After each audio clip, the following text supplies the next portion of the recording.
Greetings, ladies and gentlemen. Welcome back to DCS World. Yes, guys, I'm finally doing DCS World videos again. Thank you so much for joining me, ladies and gentlemen, for a new episode of DCS World. And today's video is going to be something special. So here we are in DCS World in virtual reality. So we're in VR right now. I'm playing with a VR headset. I picked up a Oculus Rift S VR headset a couple of months ago, and today I decided to do a video for you guys to try and give you my opinion on VR in DCS World and kind of do some pros and cons, basically tell you some of the upsides, some of the downsides to VR in DCS World. Now, I specifically bought the Oculus Rift S to play DCS World only. I have not tried it in any other game. I bought this headset for the sole purpose of just playing DCS World. Now let's get started with the pros. I am extremely happy with my experience of VR inside of DCS so far. So it is very, very immersive. It is as real as it gets to being inside of the cockpit of any of these planes. Now, it's very realistic. It's very immersive. It is so immersive that your body tricks you into feeling sometimes the G's that you pull inside the aircraft. So it is very, very fun. It is very realistic, and it's very immersive. So 5 stars in that category. Now, with regards to your experience within DCS World is going to be different to the various different aircraft. So, for example, in the F-16C, Eagle Dynamics has done a great job at optimizing this plane for VR. Now, I can read all of the labels. I can see all of the buttons. I can clearly see the HUD and read the HUD. I can clearly, if I zoom in, you guys can see that the MFDs are crystal clear. I can read everything. But some of the other modules may not be as well optimized for VR. But however, that's something that can be developed later on. Also, keep in mind, the footage that you guys are seeing at the moment is being recorded out of the left screen of the VR headset. So the VR headset comes with 2 displays, each for one eye, the left eye and the right eye, and the footage that you're seeing is from that left screen, that left kind of a monocle type screen. So if you're seeing it, if you can see from the footage that it doesn't look complete, it's because of that. You're only seeing what I'm seeing out of my left eye only. Now, one more really cool thing about VR is that you guys can get a sense of how basically you get a much greater depth perception. So I can see, I'm looking down there right now on that highway and those houses. I can pretty much guess how high up I am. I can pretty much guess my altitude. I can feel the speed of the aircraft. I can feel the minute, the smaller movements of the aircraft. So right now, looking at those clouds above that airport, that airfield, I can kind of guess how high those clouds are. I can guess how high up I am in the aircraft. So that's something very, very, very important while flying an aircraft. It's just like how you fly in real life. You look outside the window of the airplane. This is exactly how it is right now. So very immersive, very fun. Now, you guys might be guessing and might be asking, so Marshall, what are some of the downsides? Well, guys, some of the downsides for this, the first one, the most major downside in playing VR, and I can only attest to what my experiences inside of DCS World. I haven't used it for any other game. Now, the major downside is that it is very, very resource heavy. You got to have a really good computer to have a good experience inside of VR in DCS World. If your computer isn't good enough, unfortunately, you will have a very bad low frame rate experience. It will basically be unplayable. So in order to get a really good frame rate inside of the game in VR, you have to have a pretty high-end computer, in my opinion. Whether that be the graphics card or the CPU as well. So, having said that, it is totally different. It's a totally different experience if you just want to play for yourself, or if you want to record footage like I am doing and uploading it to YouTube. So in that regards, it is really, really difficult, guys. So it's not recording friendly. VR is absolutely, given my experiences, is not recording friendly. It's very difficult to record footage. It is very, very taxing on your system while playing and recording in VR. I can do a video if you guys want me to on how to record in VR and basically record videos to upload to YouTube on VR. It is very, very difficult in terms of the processes that's involved, and you got to have a really good computer to be able to record in VR. Now that being said, the overall experience, if you just want to play and not record, it's amazing. It's absolutely amazing. But one tiny drawback is that for distances, guys, so small objects, maybe not so small, but probably like a plane, it's very difficult to be able to clearly identify things at a distance. It's better on a monitor, on a 2D monitor. It will give you much more clarity at a distance than inside the VR. Now you also lose the ability to zoom. You'll just get like this zoom function with the controller. You lose the ability to zoom as we used to before with the zoom axis inside the game on a desktop. But all in all, it's mostly positive rather than negative. But it's I cannot help but wonder that you can feel that this VR technology is still in development. You can see that it's not fully developed. It's not very user-friendly. It's not a very accessible thing. Like you can see, it's still in R&D, basically in research and development. So it's still not quite there yet in terms of user-friendliness, in terms of accessibility and stuff like that. Now, next week I'm going to show you guys some footage of a dogfight. Now, VR can be really, really realistic and fun in a dogfight, but it can also be a victim of its own success, and I'll show you guys why. Because as you turn your head, you have to actually turn your head 1 for 1. It's not like Track IR. So now I'm going to fly over to Siri Island, and it's going to trigger an F-14 Tomcat to come and attack us. Alright guys, welcome back. So here we are over Siri Island, and sooner or later an F-14 Tomcat Alpha is going to get triggered, and we're gonna basically go and have a dogfight. Here we are on the WR. There we go. We're just getting pinged by the F-14. Let's go ahead and lock him up on the radar. Now, so how you guys might be wondering how it is to use, how does it feel to use VR in a dogfight? So as I said, it can be a victim of its own success. It's very realistic because you have to move your head 1 for 1. Now if you guys have used Track IR, you know what I'm talking about. In Track IR, your head movement is super exaggerated. So you can move your head 30 degrees and it will move your head inside the game by, let's say, 120 degrees, okay?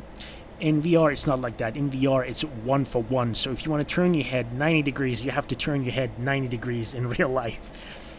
And as it is in real life, this is how real fighter pilots feel. You will struggle turning your head all the way back. So your visibility behind you and above you and around you is less than what it would be on Track IR. Because in Track IR, you're kind of cheating. This is way more difficult, but it is realistic. It is absolutely, this is how it is in real life. So here's the Tomcat. There we go, he's just locked us up. We're closing in. Oh, cheeky. Cheeky Tomcat. Alright, afterburner is engaged. Let's go. Oh, we nearly blacked out here. Where is he? Where is he? Ah, there he is. Above. There it is. So you'll be seeing throughout this dogfight how difficult it is for me to turn my head all the way back. It's a lot easier if you go and have a look at my other videos that I've done in Track IR. So there we go. Let's go ahead and track this guy. Now it should be relatively easy in the F-16 to get behind a Tomcat, as you would think, right? But it turns out it's actually not that easy. So this guy's pretty good at turning. Oh, He's almost behind me. He's actually behind me. So he's actually a lot better than this. I underestimated this guy. I highly underestimated this guy.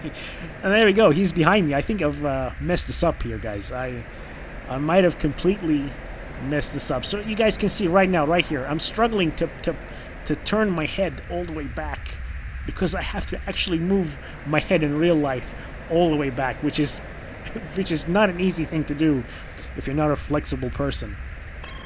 So he's behind us, and he has a lock. He's going for a guns track. And at this moment, I'm just barely trying to keep my head on this guy while at the same time flying the plane, which is very, very realistic. This is how fighter pilots do it.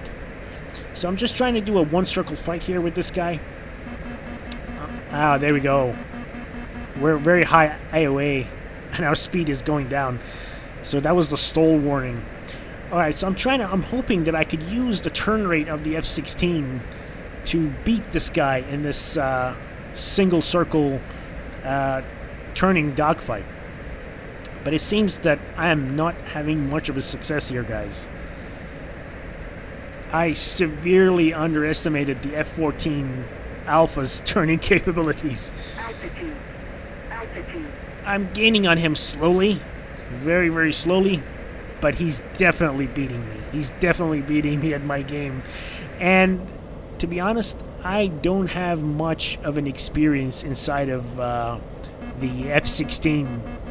I've most of my experience inside of F-16, inside of DCS, has been from the FA-18. So I'm kind of playing the Viper like I would play the Hornet. And there we go. Oh, I was worried this is going to take a snapshot. Come on. Now I'm in burner. This whole time I've been in burner just to try and keep up with this guy. Come on. Come on. There we go. But he's turning really, really well. Bingo. There we go. We're bingo on fuel too. Come on. Now I'm gonna try and reverse the turn into a two-circle fight or a rolling scissors. Come on. There we go. But he's turning really, really well. This Tomcat. Come on. I'm gonna try and get behind him. Nope. Nope. Oh, that's close. That was right above me. But I think we might have him here. We might have him here. Yes. There we go. Finally. Alright, let me go ahead and try and take a speculative snapshot. Nope. Okay. It was close. Very close. But no cigar. There he is down there. We got him. We got him now. We're on his 6, and we're going to stay on his 6. Now, I have AIM-9s, AIM-9Xs loaded, as you guys can hear, but I'm looking for a gun skill. So I'm going to hold off on the AIM-9s, and I'm struggling to keep the nose on this Tomcat. As soon as he goes into burner, guys, you can see he's making up quite a distance. Alright, he's going back into the climb again, and this time we got him. We got to stay on him. Keep the nose on him. Come on. Come on. There we go. Nice. There we go. Nice. Nice hits on the left wing. And there we go. The pilot and the co-pilot ejected as well. Altitude. Nice. Altitude. So yeah, guys, you can see it is really, really much more fun to play DCS World, dogfights and everything with VR, but as I said, it could be a victim of its own success. It could be more difficult for you guys to dogfight because you have to really turn your head in real world as you would do in an actual real life situation inside the cockpit of a plane. So that's it for the dogfight.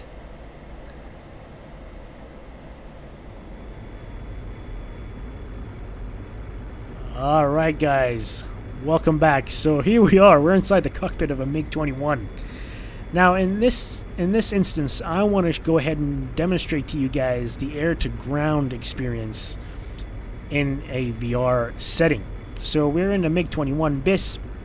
As you guys can see, We're carrying 2 FAB 500 kilogram bombs and 2, I think it's S5 57 millimeter folding fin rockets. Now, ground attack in VR is so much better. It feels so much more realistic, and you guys have so much more, like if you play in VR, you will have so much more control over the minute movements of the aircraft that you will be much more accurate. So why have I picked the Mig-21? I picked the Mig-21 because it is notoriously difficult to carry out air-to-ground strikes accurately in the Mig. Now, since I've had VR, I've been much better at air-to-ground attacks. I've been much more accurate, way more accurate, guys, in VR, because as I said at the beginning, you know how high you are, you know how fast you're going, you can feel it, you can feel the minute movements of the aircraft, and I hope to show you guys this in this footage right here. So I've gone ahead and set up a couple of trucks and a road outpost which we're going to attack. So we're going to hit the trucks with the rockets, and I'm going to drop the 2 FAB 500s on the outpost, road outpost. Now, the Mig-21 cockpit, as you guys can see, the scratches on the glass is pretty cool, but it is not as optimized for VR as something like the F-16 or the A-10C. So the Mig-21's cockpit could be a little bit better for VR, in my opinion. So let's go ahead and dive in, cut the engines. There we go. Maybe we can engage the air brakes as well. Now the target is on that T-section, on that road. In the first pass, I'm going to be dropping the 500 kilogram bombs. Now it's, as you guys can see, I'm much better at keeping the pipper lined up. So we're going to let the pipper walk out onto the target, get ready, and pickle. There we go. Gently pull up, and let's have a look. Boom! There we go. Bullseye. Direct hit, guys. Direct hit in a Mig-21. This is pretty good. If you've played the Mig-21, you'll know that it's very difficult to get a pinpoint strike like this so accurately. Now, some of the stuff that you would read, like in a magazine or on a forum somewhere, how real fighter pilots talk about what you need to do, like in terms of for like ground attack and stuff like that. It didn't make sense to me while I was playing on a monitor, because you don't have that extra senses of depth perception. With VR, all the stuff that those guys in the magazines and the real fighter pilots talk about actually makes sense now. It's a lot easier to land, it is a lot easier to do air-to-air refueling, it is a lot easier to hold formations if you're flying formations. And of course, ground attack. So your whole overall experience in VR in DCS will be really good. It's really good. Now let's go ahead and attack those trucks with the 57mm rockets. There we go. We can attack now. There we go. Gently pulling back up. And there we go. Going back into burner. And there we go. I think 2 trucks survived. So we're going to turn back around. I'm going to try and finish off those 2 last trucks with the 23mm cannons.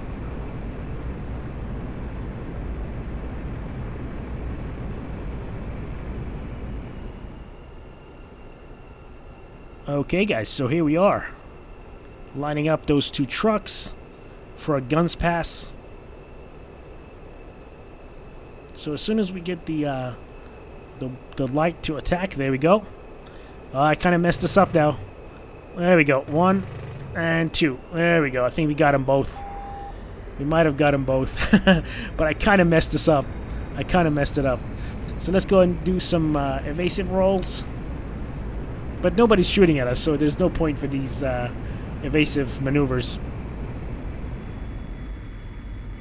Alright guys, so you guys can see every single target is being hit, and every single target is being destroyed.